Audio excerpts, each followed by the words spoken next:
네, 우선 홍상수의 29번째 장편 영화 물안에서를 방금 봤습니다. 우선 정식이부터 자기 소감.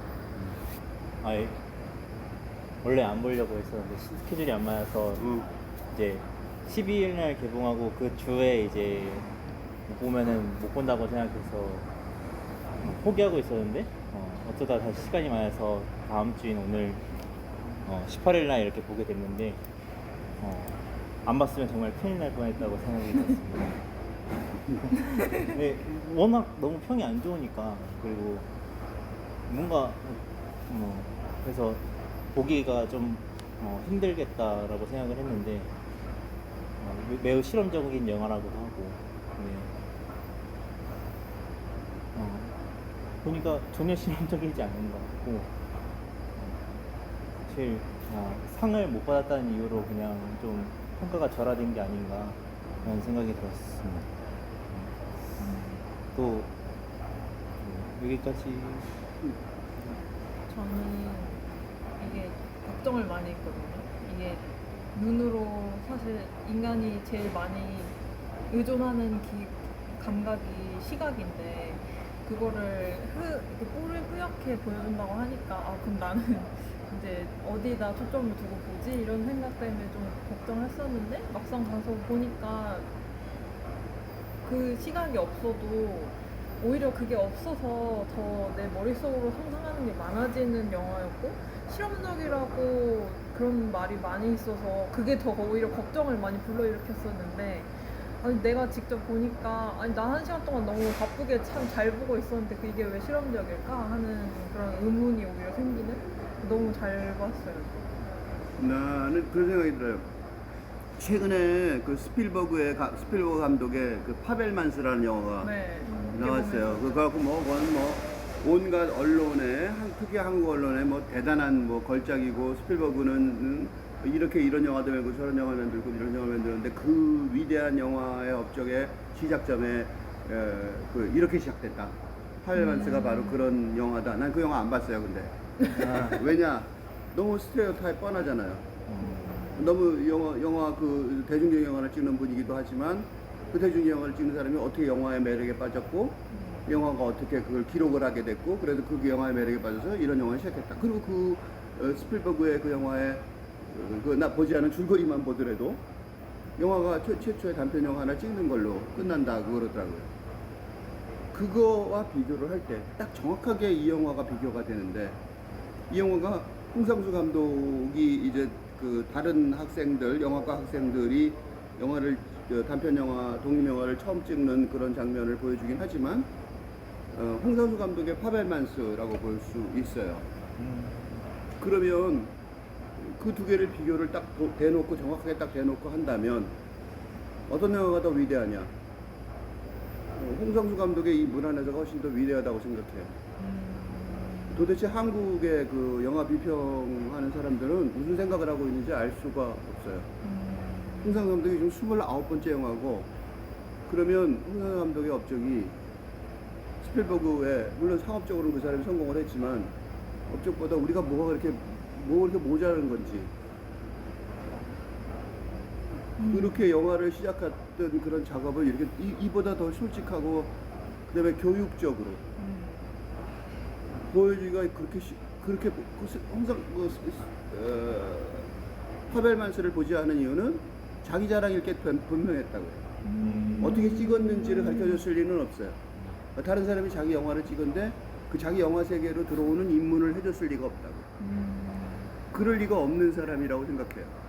근데 홍상수 감독의 이 영화는 영화를 처음 찍으려는 사람들이 이렇게 찍으면 어떻겠니 하고 친절하게 보여주는 역할까지 해요. 영화 감독으로서의 세계관이 어느 게 더 큰 건지를 생각해 볼 때 홍상수 감독이 더 대단하고 더 위대하다고 생각해요. 인트로덕션이라는 영화도 홍상수 감독한테 있었는데, 그 인트로덕션이 연장선상이기도 하다는 생각을 했어요. 자기가 말했던 거를 버리지 않은 거죠, 서문을. 그렇게 생각해 볼 때 아웃포커싱이다, 그러니까 뿌옇게 보인다, 몰입하기가 힘들다. 이런 얘기들이 신문 기사들에 많이 나오고 맞아요. 그래서 우리도 영화를 보러 가는데 며칠 만에 영화관에서 상영은 안 할 것 같아서 두려움을 느낄 정도로 공포 분위기를 조성을 하는 이유가 도대체 이 영화를 봤는지. 그래서 예를 들면 스타투데이에는 상영 시간 내내 대부분 화면이 뭉개지듯 펼쳐지니 몰입이 힘들다. 배우의 얼굴이나 표정이 흐릿한 상황에서 오직 목소리와 대사로만 생각하고 즐겨야 한다. 자, 영화 러닝타임이 짧다는 점은 다행이지만 집중의 힘은 떨어진다. 이런 식의 기사가 주로 나는 바람에 영화 자체가 왜 그런 식으로 공상 감독이 왜 그런 식의 그 아웃포커싱 영화를 만들었고 왜 화면이 뿌연 화면이고 왜 소리와 대사에 집중을 하게 만들었는지에 대한 질문이 그 뒤에 그 이어진 말에 뭐라고 썼냐면 홍상수 감독은 베를린 영화제에서 처음에는 터무니없다고 생각했는데 결정적인 순간에 아웃포커스에 대한 생각이 사라지지 않았다고 밝혔다. 그렇게 말했던 거예요. 근데 그의 의도와 실험이 관객들의 마음에 얼마나 닿을 수 있는지는 의문이 남는다. 라는 식으로 부정적인 그런 기사들이 난무하는 바람에 이 영화의 진실을 이해하게 결정적인 방해 요소가 된 것 같아요. 영화 비평이라는 것이 이토록 터무니없이 이 방향을 빗나가게 만들 수 있구나 라는 걸 느꼈던 아주 좋은 영화였다고 생각해요. 다시 한번 얘기하자면 스필버그의 파벨만스와 홍상수 감독의 무한에서를 비교한다면 스필버그의 파벨만스는 홍상수 감독의 무한에서보다 훨씬 모자란 영화다. 보지도 않았지만 그렇게 얘기할 수 있을 정도로 홍상수 감독의 영화적 성취가 뛰어나다고 생각합니다. 이게 뭔가 이야기 안에 이야기 같은 요소들이 있던 것 같았어요. 감독이 찍는 영화 안에 무란에서라는 감독의 영화 안에 또 이 신석호 배우님이 나와서 감독으로 나와서 또 영화를 찍는 그리고 또 그 영화 안에 본인이 또 주인공으로 등장을 하는 그런 뭔가 세 겹의 구조가 있는 것 같은 느낌이 들었는데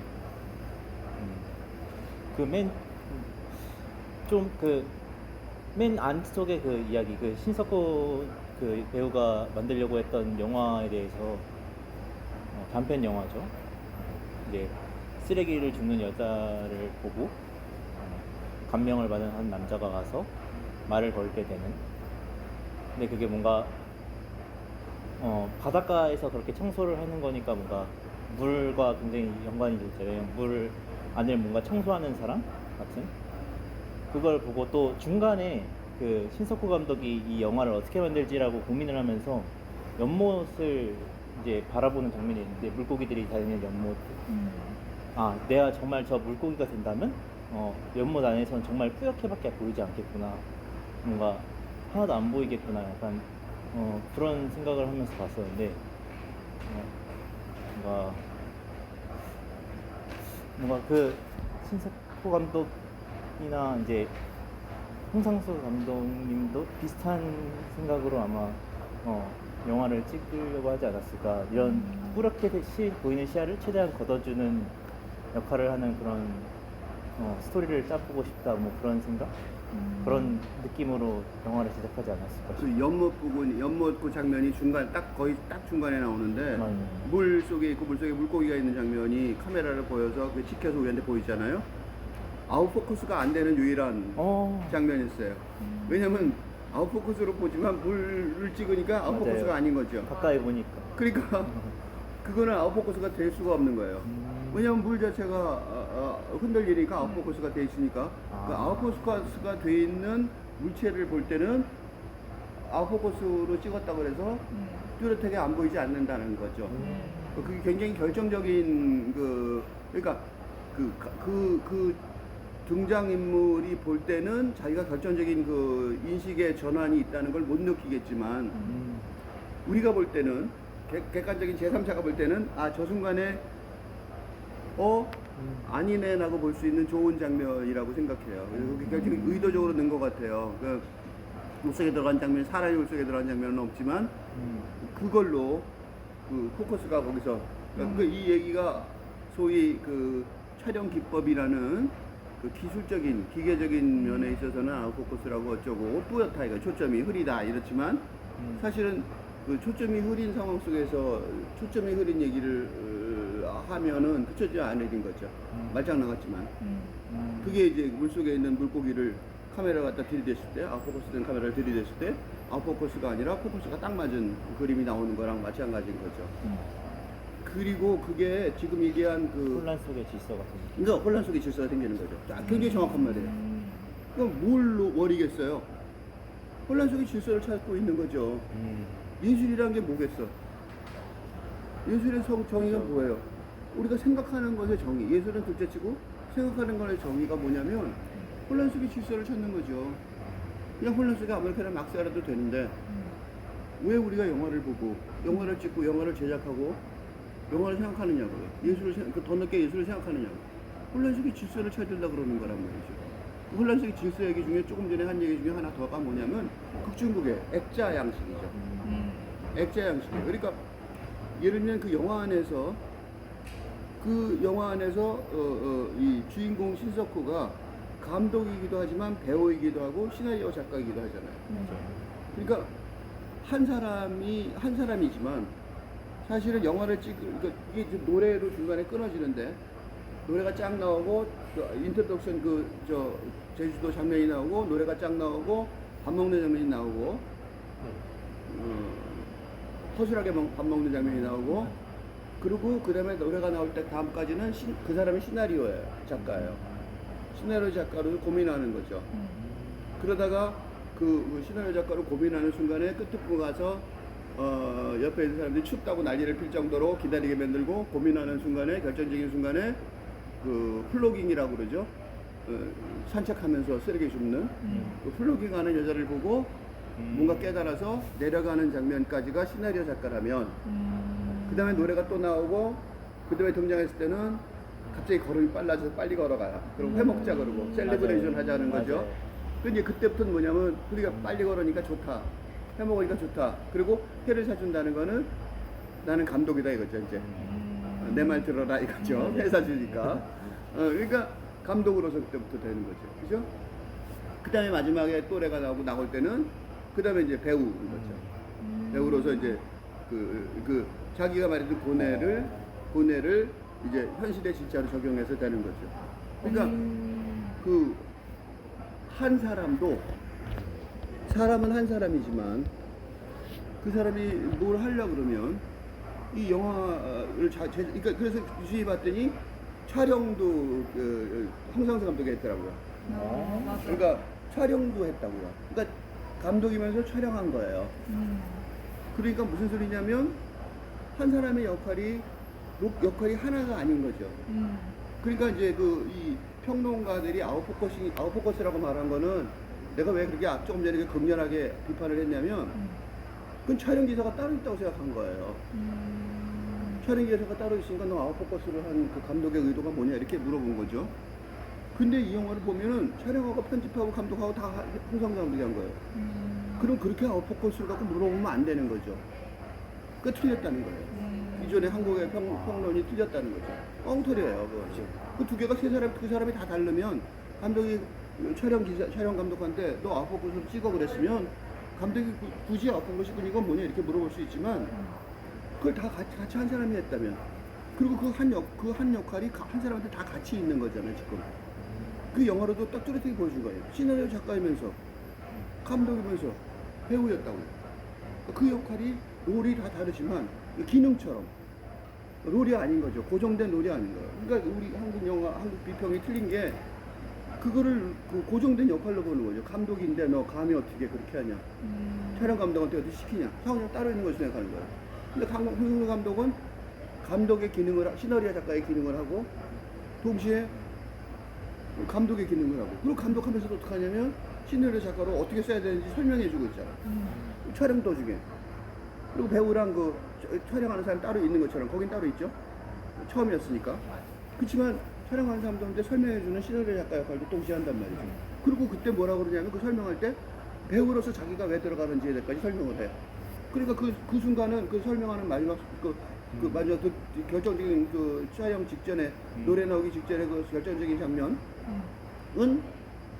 세 가지 역할이 다 동시에 한 사람한테 기능이 세 가지가 하나에 뭉쳐져 있는 장면이란 말이죠. 그러니까 그걸 따로따로 분리해 생각하는 게 정근대적이고 낡은 방식, 근대적인 낡은 방식이고 홍성수 감독이 그걸 깨닫고 보여주는 거잖아. 그리고 더 재밌는 거는 이 신석호라는 사람이 그 영화 속에서 지금 내가 얘기를 했잖아요. 영화밖에 누가 있어요? 감독이. 홍상수 감독이 있다고. 홍상수 감독. 지금 우리는 영화 속에 있는 얘기를 내가 지금 조금 전에 할 때는 홍상수 감독하고 신석호라는 배우하고 그 신석호가 역할한 시나리오 작가, 감독, 배우를 동시에 일치화시켜서 얘기를 했지만 사실은 일치화시켜서 얘기하면 안 되죠. 그죠, 다 다르. 왜냐면 홍상수 감독은 바깥에 있는 거잖아요. 아, 네. 배우를 왜 썼겠어? 그러니까 홍상수 감독은 지금 나가는 그 액자 속에 들어있지도 않아요.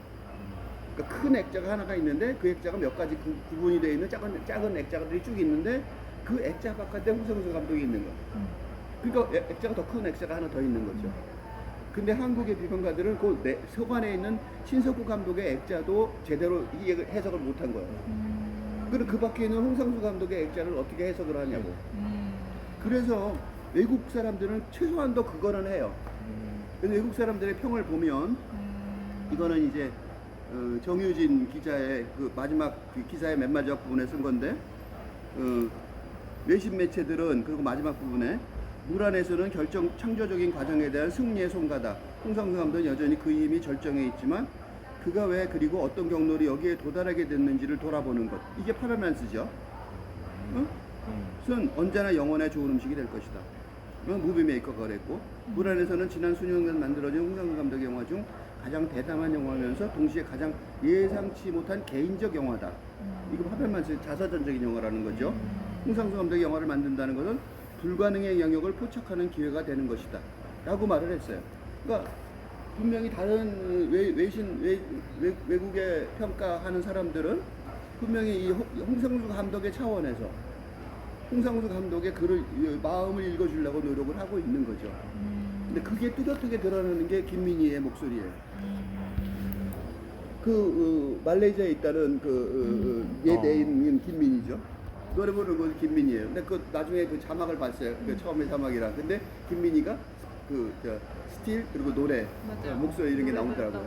그러니까 그 김민희의 목소리예요. 즉 다시 말해서 자기가 개입해 있다는 거를 뚜렷하게 보여주는 거죠. 김민희는 지금 홍상수 감독의 아바타니까 아바타잖아요. 많이 일하는 아바타니까 그 아바타가 개입한 거를 뚜렷이 보여주는. 그러니까 홍상수 감독이 참여하는 자리가 있는 거죠. 즉 다시 말해서 영화 전체가 홍상수 감독 얘기가 아니라 홍상수 감독이 자기가 그게 영화 전체가 홍상수 감독이라면 또 참여할 수는 없잖아요. 근데 홍상수 감독을 객관화시켜서 보여주는 영화에 홍상수 감독이 들어가 있는 거죠. 아바타가. 그리고 그 아바타는 그 노래가 그 생일 노래로 잘 안 들리지만 분명히 이제 슬픈 노래겠죠. 네. 그 슬픈 노래의 주제는 뻔하겠죠. 자기가 그 두 가지 세계관 속에서 갈등이 있었는데 갈 데가 없어서 물속으로 들어가는 그런 절절한 심정이 있었다. 맞아. 그런 거겠죠. 그리고 이제 혼란스럽다. 그리고 그거를 이제 김민희를 통해서 이 사람은 해설을 했는데 이제 영화니까 해설을 안 한 걸로 그런 식으로 그래 김민희 노래 그 말레이시아에 있는 여자하고 나중에 만날지 안 만날지 모르는 상황이잖아요. 그러니까 이제 묘하게 했지만 일부러 집어넣은 거죠. 내가 이런 상황 속에서 어떤 그 미래의 어떤 완성된 초점이 하나 생겼고 초점에서 거꾸로 보는 돌이켜 회고해 보는 어떤 그 자리가 하나 생겼다. 그래서 이 영화를 만들 수 있었다. 나는 아주 자서전을 이렇게 만든다면 아주 기가 막히게 정확하게 만든 아주 모범 사례가 아닐까라는 생각이 들었어요. 자서전이 이렇게 교육적일 수 있나 싶네요. 그러니까 그게 아니 저는 이게 일단 마지막에 제가 지금까지 본 홍상수 감독 영화 중에 제일 친절하게 이거 영화라는 건 어떻게 만드는 거고 어떻게 읽어나가면 좋을지 가이드를 주는 장면이었다고 생각하거든요. 신석호 배우가 이제 애매한 부분이라 망설였다고 했나?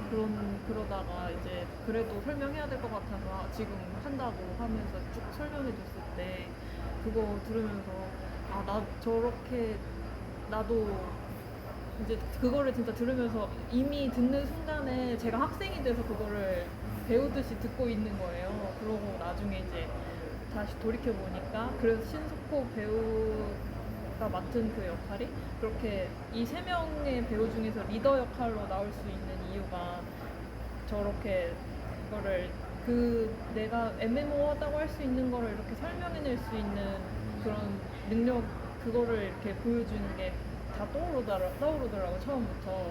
이제 세 명이 그 관계가 잘 보면은 항상 이제 신석호 그 배우가 다른 두 배우 사이에서 약간의 뭔가 긴장감이 살짝씩 계속 보이는데 항상 그거에 그렇게 막 이게 심오한 싸우는 그런 게 아니라 되게 잘 넘어가거든요. 그 상황들이. 어찌 보면 그 피자 먹는 것도 이게 그게 좀 빈정 상할 수도 있는 건데 근데 3등분 정확히 해서 그걸 나눠주고 논란이 생기기 전에. 맞아. 그게 사실 보통은 아니 너가 먹어 이러고 그냥 말할 수 있는 건데 그 마음 다 생각해서 자기가 단호하게 그냥 아니 내가 잘라줄게 하고 진짜 주고 그리고 나중에 또 샌드위치 먹을 때도 그 남자분이 다른 남자 배우분 어떤 분이었지? 하성국 배우가 자꾸 나는 밥이 좋은데 계속 이렇게 불평을 하는데도 이제 거기서 내가 돈 주는데 너가 왜 이렇게 불만이 많냐 이런 식으로 전혀 반응하지 않고 다 받아들여 주면서도 또 내가 사정은 또 정확하게 설명을 해주잖아요. 돈이 없어서 샌드위치 살 수밖에 없었다. 그건 좀 미리 말했어야 될 것 같다. 그리고 여자분은 이제 그 애초에 대학생활 할 때부터 이 신석호 배우의 선배를 그 호감이 있었고 그래서 호감보다는 됨됨이. 그 말이 참 멋있었어. 맞아. 됨됨이. 진짜. 멋있는 말이었어. 그런 약간 이성적인 그런 호감이 아니라 완전히 그 사람을 보고 끌려서 그걸 간 거니까 그런 리더십을 계속 눈에 보이는 그 절정이 마지막에 그렇게 설명해주는 그 부분이었다고 생각하거든요. 그래서 그걸 나중에 다 보니까 저 정도로 저렇게 대화를 할 수 있게 되는 그런 리더의 자리에 대한 그런 고민을 하면서 진짜 학생이 돼서 계속 영화를 봤었어요. 이 홍상수 감독의 이게 맨날 결론을 얘기하려는데 먼저 얘기를 아주 좋은 질문이고 아주 제일 좋은 항목인데 이 홍상수 감독의 영화의 지금까지 줄거리를 쭉 훑어오면서 내가 느낀 것이 어떤 그러니까 개인의 어떤 새로운 시대, 탈근대 시대의 개인의 정동 문제에 대해서 굉장히 천착을 쭉 해왔었어요. 나는 어떻게 느껴야 되는가? 나는 이 시대를 어떻게 살아나가야 되는가? 그 다음에 조금 더 나가서 남녀관계가 주로 많았죠. 남녀관계에서 왜냐하면 서로 정동이 다른 남녀관계 새로운 그 관계니까 위험하죠. 어렵고 그게 그 옛날 근대 시대처럼 너 첫눈에 반해서 사랑해 이렇게 할 수가 있는 그런 편안한 길이 없으니까 그게 굉장히 중요한 얘기죠. 그래서 홍상수 감독이 영화를 그렇게 찍더니 김민희를 만났다 이런 소리까지 있었어요. 그건 근데 왜 그러냐면 그건 너무 어렵다는 얘기를 쭉 해왔기 때문에 그런데 홍상수 감독이 최근 들어서 이 공동체 문제를 생각을 하는 것 같은 느낌이 들었어요. 그러니까 공동체는 그러면 어떻게 살아가야 되느냐, 같이 어떻게 모여서 살아가야 되느냐 그런 문제인데 이번에 영화가 3명이잖아요. 네. 3명은 공동체. 맞아. 두 명은 인간관계, 두 명은 인간관계지만 3명은 공동체란 말이죠. 그다음에 그 아줌마도 나와죠. 남자 김치 준다는 아줌마도 한번 나왔죠. 맞아요. 그러니까 총 합쳐서 4명인데 그 한 명은 이 엑스트라로 예외로 어쩌다 나온 거고 그 3명의 공동체인데 3명의 공동체가 있으면 이게 근대사회 공동체가 아니고 새로운 공동체를 새롭게 만들어 나가야 되는 3명의 관계잖아요. 네. 근데 그 관계는 옛날식으로 말하면 선배님, 후배, 내 영화 찍어주라 그런 얘기도 있었지만 그게 사실은 그 사람 세 사람의 관계를 만들어내지는 못하죠. 그게 이제 그 하성국이라는 사람의 약점인데 그게 맞아요. 구태의연한 사람이죠. 그래서 맞아. 그 김승윤이라는 여자 배우한테 네. 나중에 나도 얘 찍어주니까 나도 찍어주라 이런 식으로 맞아, 얘기하니까 맞아. 여자가 예의상 대답을 맞아. 하죠. 시간 나면 시간 나면 해주겠다고. 해주겠다고. 시간이 나면 언제나 나야 해드리겠다고. 그러니까 무슨 소리냐면 전제가 달린 대답을 들을 수밖에 없잖아요. 네. 그러니까 이제 그게 이제 구태의연한 근대적인 사고방식의 인간관계죠. 맞아요. 언제 한번 식사합시다 했더니 어떤 사람이 진짜 전화했더니 왜 전화했냐고 그랬다고. 이게 왜냐면 근대 사회는 그런 식의 그 인간관계가 그러니까 지금 현재 세상은 바뀌었는데 나중에 연락해 그럼 연락할 수 없는 거죠. 맞아요. 그런데 새로운 공동체는 그럼 어떻게 만들어야 되느냐? 그럼 새로운 공동체 3명이 있으면 그게 이제 일종의 이것도 정치학이죠. 정치학이라기보다 정치성이 있는 거예요.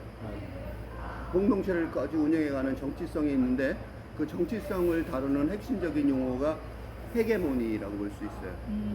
헤게모니. 그러니까 세 집단의 운영에 가는 길을 이 방향성을 누가 지배적으로 도미넌트하게. 그러니까 이때 지배는 식민지적 지배가 아니라 그 공동체에 흘러가는 방향, 미래 방향을 주도하는 주도 세력이죠. 네. 3명만 넘으면 그런 주도 세력이 있어야 되고, 그 다음에 그 헤게모니 싸움이, 헤게모니 투쟁이 벌어지는 거예요. 이때 이 투쟁은 근대사회처럼 적과 아군의 죽이는 투쟁이 아니라 맞아. 그 공동체를 제대로 흘려가게 하려는 투쟁이죠. 그 헤게모니 투쟁에서 신석호가 우세한 감독으로서 권위를 나중에 확실히 잡죠. 그래서 다시 한번 찍자고 그러니까 두 사람이 최선을 다하겠다고. 맞아. 다시 한번 찍으려니까 벌써 2번이나 3번쯤 찍은 맞아, 상태인 맞아. 것 같은데 다시 찍으려니까 다시 설명을 그러니까 2번이나 3번째니까 이제 또 왜 찍어야 되는지 설명을 해야 될 것 같으니까 정확하게 언어로 설명하고 그러니까 두 사람이 뭐 목숨을 바쳐서 찍어야 될 것 같은 마지막에 이 나람 갈 때 그 배우 여자 배우는 녹음을 담당하죠. 맞아. 그건 완전히 자기 업무 배우인데. 배우인데 자기 업무가 아닌데 녹음을 비장한 각오로 맞아. 내가 이걸 잘해야겠다는 표정으로 녹음을 맞아. 담당하고 한쪽은 카메라를 담당해서 맞아. 둘이 확실한 보조가 되고 맞아. 누가 주인공인지를 딱 보여주죠. 감독이- 여자가 주인공인 줄 알았더니 감독이 갑자기 배우를 감독이 주인공이 되는 네. 거죠. 그 순간에. 그러니까 헤게모니가 어디에 있는지를 아주 정확하게 보여주는 마지막 장면이에요. 그거는 그 김나연 기자가 스타뉴스의 김나연 기자가 이 물 안에서 설명하는 구절에서 물 안에서는 자기 돈으로 영화를 만들기로 했지만 성모 신석호 분의 얘기를 그린다. 성모는 무엇을 만들지 결정하지 못한 상태에서 같은 학교에 다녔던 상국 하성국군 남이 김승현 분과 함께 섬을 떠난다. 이 얘기는 홍상수 감독의 얘기 같아요. 홍상수 감독이 그때부터 지금까지 자기 돈으로 영화를 만들죠. 맞아. 예? 그리고 또 하나는 무엇을 만들지 결정하지 못한 상태로 영화를 만들기 시작했기 때문에 용감하게 그래서 홍상수 감독의 세계가 나온 것 같아요. 리얼리즘 영화, 기존에 있던 영화를 그대로 딱 다습하려고 했으면 홍상수 감독은 지금 같은 영화를 못 만들었을 텐데 무엇을 만들지 결정하지 못한 상태에서 영화를 용감하게 만들기 시작한 그런 지금 이게 굉장히 자서전적인 거죠. 맞아요. 그걸 보여주는 거고 그 다음에 시네마 길드에 대한 설명이 있는데 홍상수 감독의 물 안에서에 대해 가장 노골적이고 실험적인 작품이라고 표현했다. 그러면서 피터 켈리 회장은 물 안에서를 통해 홍상수 감독은 새로운 것으로 우리를 무장 해제시켰다. 오늘날 위험을 감수하면서 자신이 만들고자 하는 영화를 정확하게 만들 수 있다는 확신을 가진 제작자는 없다. 홍상수 감독의 시야는 그 어느 때보다도 선명하다. 그러니까 이게 얼마나 뚜렷한 영화를 찍었는지, 그러니까 그게 그거예요. 아웃 포커스라고 얘기했지만 사실은 기가 막히게 선명한 영화를 찍은 거죠. 기가 막히게 선명한 영화는 얼마나 기가 막히게 선명한 영화냐면 개인의 어떤 정독 문제만 아니라 우리가 살아가야 될 헤게모니 투쟁을 해야 되는 새로운 시대의 공동체는 이렇게 만들어진다. 그 영화 3개가 만들어졌잖아요. 이 영화, 이 신석호 감독, 이 영화 안에서 신석호 감독의 영화 3개가 만들어졌어요. 다음에도 하성국은 카메라맨으로 틀림없이 또 올 거고, 그다음에 김승윤은 또 주인공으로 또 올 가능성이 맞아요. 굉장히 높죠. 맞아요. 뭘 뜻하냐면 홍상수 감독의 세계가 있죠. 홍상수 감독의 세계에 참여하고 싶어서 이사벨 미페르도 돈 안 받고 일본에 왔는데 잠깐 들러서 홍상수 영화를 찍어줬잖아요. 홍상수 감독은 배우들한테 돈을 주지 않는다고. 홍상수 감독이 어떻게 영화가 만들어졌는지를 보여주는 거죠.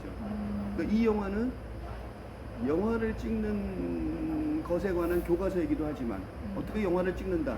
그걸 참 구체적으로 잘 봤어요. 맞아요. 이렇게 잘 보여주는 영화 처음 봤어요. 맞아요.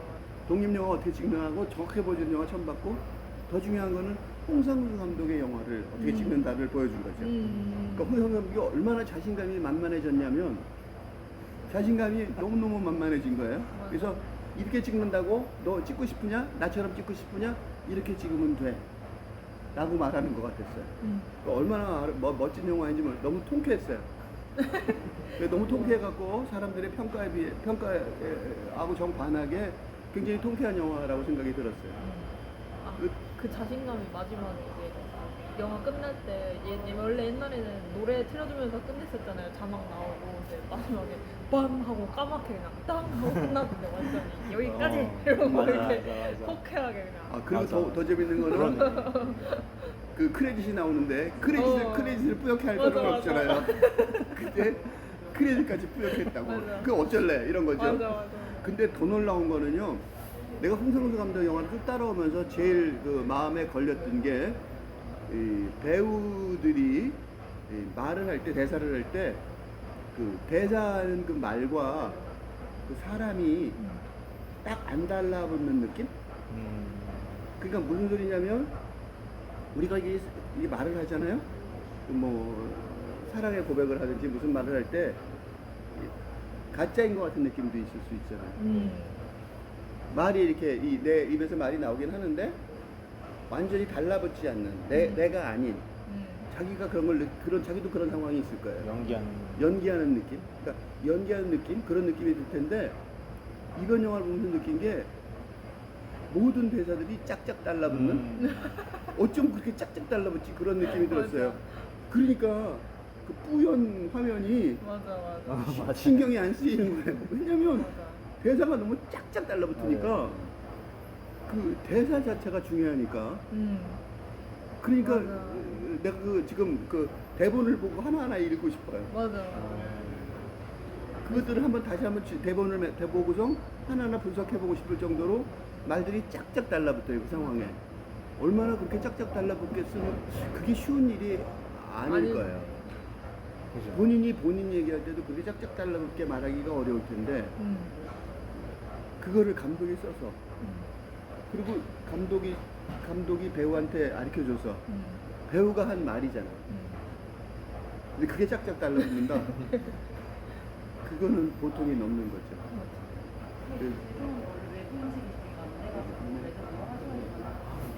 매점이 없어져.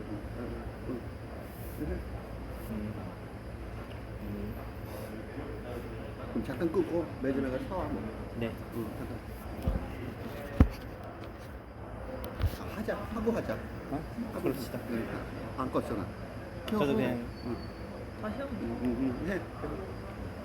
그냥 눈에 보이는 것과 보이지 않는 것에 대한 구분이 사실은 관객 입장에서 뭐 선명하다 뿌옇다로 이렇게 판단이 되는 거지, 뭔가 그런 구분 자체가 좀 그 구분 자체가 필요 없다, 뭔가 많이 중요하지는 않다라는 거를 좀 많이 보여주는 것 같아요. 그냥 그래서 어떻게든 뭔가 영화의 의미가 뚜렷해지면 되는 거 아닌가, 관객들한테 전달되는 의미가 뚜렷해지면 되는 게 아닌가 하는 식으로 뭔가 정말 그렇게 당당하게 얘기하시는 것 같아서 마지막에 약간 물에 들어가는 장면이 좀 제 인상이 깊은 장면이었던 것 같아요. 뭔가 홍상수 감독이 이미 뭔가 물 안에 들어가서 이미 물 속에서 찍고 있는 것 같은 느낌도 들었고, 이제 신석호 감독도 이제 나만의 물 속에서의 여행을 떠난다 뭐 그런 식으로 이렇게 나오니까, 아까 회계모니의 뭐 그런 지배적인 그런 얘기도 했던 것처럼 나머지 두 사람은 뒤에서 지켜보고 있고, 그런 장면도 되게 대비가 되면서 지금 잘 떠오르는 것 같고, 무엇보다 또 플레이 타임이 60분밖에 안 되니까 또 이런 게 잘 기억이 나는 것 같고. 나는 그 물 안에서가 이 베를린 국제영화제 저 팜플렛에 뒷부분에 맨 첫 줄에 2줄짜리가 쓰여진 게 있는데, 베를린 국제영화제 집행위원장 카를로 차트리안 씨가 뭐라고 말했냐면, 우리는 물 안에서를 보았고 그의 미니멀리즘을 즐길 수 있었다. 그리고 모든 사실에 담겨져 있는 일관성과 정확함 역시 즐거움을 주었다. 이 작품으로 홍상수 감독은 그의 시적 비전을 새로운 스타일을 통해 전달해냈다고 생각한다. 우리는 이 성취를 사랑한다. 굉장히 정확한 표현이라고 생각해요. 그러니까 굉장히 일관성 있고 정확하고 확실하게 당당한 맛이 있고 미니멀리즘이라는 건 딱 필요한 얘기만 했다는 거죠. 그 다음에 제일 중요한 게 시적 스타일을 새로운 비전으로라는 말인데 왜 무란해서를 찍었냐면 이 시적 비전을 새로운 스타일을 통해 전달해냈다 그렇게 얘기했는데 이 물 안에서라는 말이 그러니까 물 안에서 있으면 시야가 뿌옇다는 거죠. 그러니까 아직 확실하게 그 시야가 뚜렷해지지 않은 상황이라는 거예요. 그러면 그 시야가 지금 우리 시대가 그런데 우리 시대가 근대가 탈근대로 넘어가는 시대에서 어디로 어떻게 가야 될지 잘 모르는 상황 속에서 홍상수 감독이 바로 그것 때문에 이 홍상수 감독 영화의 존재가 굉장히 중요해지는데 그러니까 우리는 어떻게 좀 느껴야 되고 그다음에 어떻게 생각해야 되고 그다음에 이번에는 또 어떻게 공동체에서 같이 살아야 되고 이런 것들에 대한 어떤 그 방향을 모색하는 작업을 하고 있는 거라고 생각하는 영화에서 물 안에서 뿌옇게 보이는 물 안에서 뭔가를 찾아내려고 노력할 때는 그건 당연히 기존에 있는 산문적인 언어로는 안 되겠죠. 그 시적인 어떤 상상력을 동원할 수밖에 없는데 그 시적인 상상력을 동원하기 위해서 필요한 거는 뿌연 상황인 거죠. 뿌연 상황을 인정하지 않을 수가 없는 거예요. 그러니까 그 뿌연 상황을 보통 영화는 어떻게 찍냐면 이렇게 뿌예요 앞에 살짝 보여준 다음에 그 다음부터 안 씻고 막 찍죠. 근데 이 영화에서는 그렇지 않다. 우리는 계속 뿌연 상황 속에서 찍어야 된다. 뿌연 상황이 밖에 없지 않느냐. 그 뿌연 상황 속에서 그걸 느끼면서 그 안에서 뿌연 상황인 거를 알고 그 다음에 그 안에서 우리가 뿌옇지만 갖고 있는 다른 능력 그러니까 시각은 좀 힘들지만 청각이나 뭐 촉각이나 뭐 어떤 그 다른 능력 그런 다른 능력으로 새로운 세계관을 열어가야 되지 않겠느냐 그런 것들을 보여주는 작업을 했다고 생각해요. 그래서 나는 제주도를 되게 좋아해서 많이 갔지만 그 제주도를 보는데 그런 생각을 했어요.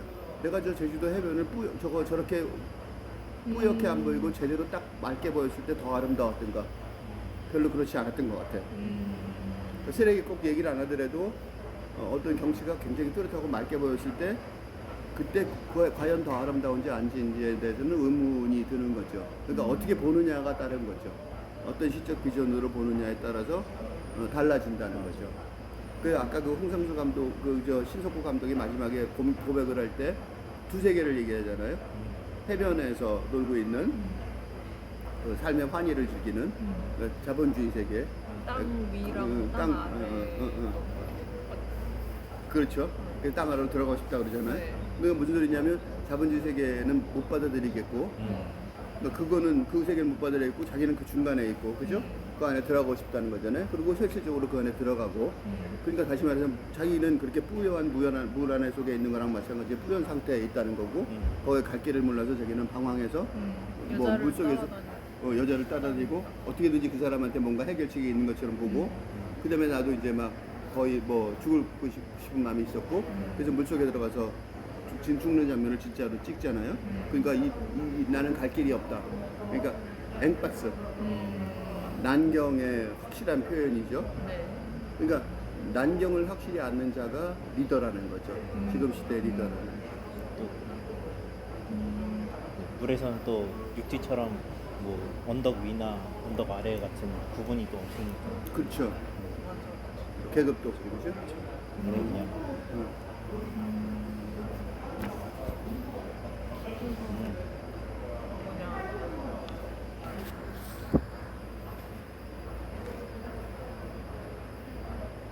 여기 원래 이게 저 포스터에 항상 보면은 제가 홍성크 감독 포스터는 꼭 가져갔던 이유가 이게 인물이 나오고 시놉시스 나오면 그리고 인물에다가 해서 인물에 대한 설명도 항상 같이 나왔었거든요. 근데 오늘 없더라고요. 그래서 이거 없는 거 보니까 또 이유가 있을 텐데 보니까 이게 영화를 보고 나니까 이 인물에 대한 설명을 굳이 이렇게 추가로 뭔가 그 개인에 대한 설명을 안 해도 이게 누구한테나 해당하는 얘기일 거라, 그러니까 세 명 중에 하나는 내 얘기일 거일 수도 있다는 생각이 드는 거예요.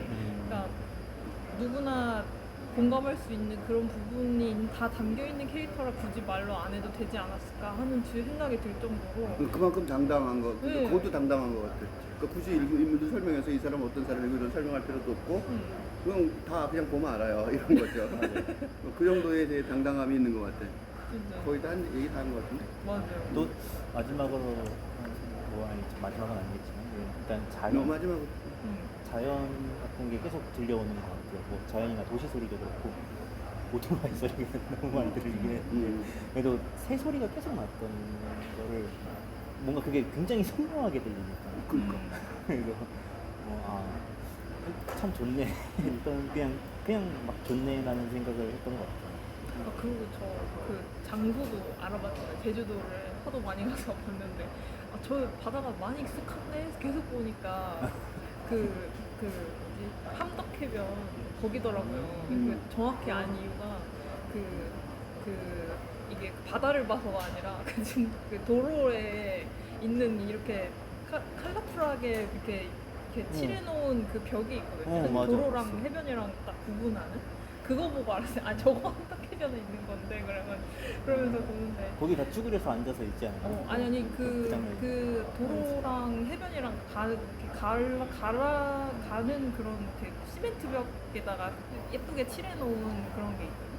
근데 캐릭터 막 그려놓고. 근데 그걸 보고 알았는데. 그게 이 관광지.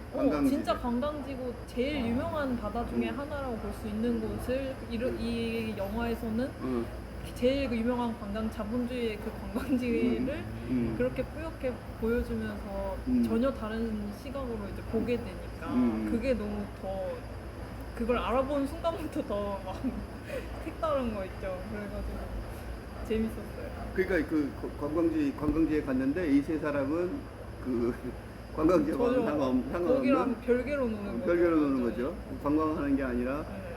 이제 뭔가를 의미를 찾는 거죠. 네. 그러니까 완전히 다른. 진짜. 오늘 완전 긍정적인 얘기가 나온 것 같아요. 신석호 감독이 알바하느라 영화 찍으려고 알바하느라 뭐 300만 모으기 힘들었다 뭐 그런 얘기는 하나도 안 나오고 뭔가 홍상수 감독이 그 팝이라는 전작 영화에서 제주도로 가서 12편의 영화를 찍겠다는 그런 얘기도 안 나오고 굉장히 긍정적인 얘기만 이렇게 오간 것 같아서 되게 좋았습니다. 그러니까 내 생각에는 홍상수 감독이 뭐라 그럴까? 굉장히 이 포지티브 톤? 긍정적인 그런 전환이 시작된 것 같아요. 뭔가 굉장히 긍정적인 전환이 시작된 그런 영화의 하나고 그런 것으로 굉장히 의미 있는 영화라고 생각이 들어요. 만약에 우리의 얘기를 혹시 보게 된다면 어떻게든지 이 영화를 꼭 찾아서 봐야 될 것 같은 홍상수 감독의 필모에서 아주 중요한 영화가 아닐까 라는 생각이 들었어요. 그러니까 홍상수 감독이 이토록 뚜렷하게 모호하기 이를 데 없는 느낌을 가졌던 근데 공동체가 되면 모호하게 말하면 안 돼요. 세 사람이라는 이 세 사람이 있어서 어떤 헤게모니 정치적인 어떤 정치성이 필요하게 되면 모호하게 얘기하는 사람은 정치성이 맞아요.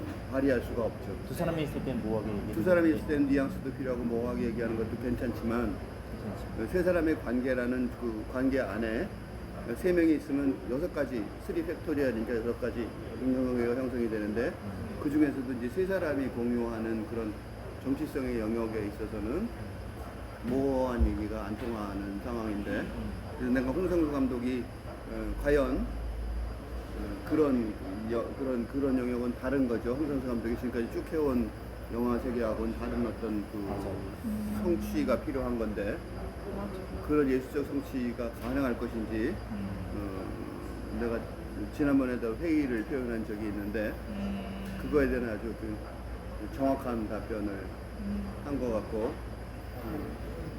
이렇게 찍고 난 다음에 대중영화를 찍으셔도 아주 좋으실 것 같은 이제 대중영화를 찍어도 예술과 대중이 합쳐진 영화를 찍어도 될 만큼 그런 진짜 거장이라는 사실을 30번째 영화에서 드디어 이제 대중적으로 확인시켜주는 상황이 되지 않을까. 그래서 나는 홍상수 감독의 대중영화 제작을 그거는 이제 제작사가 필요하겠죠. 투자자가. 하지만 적극 지원하는 걸로 이 토론을 마감하겠습니다.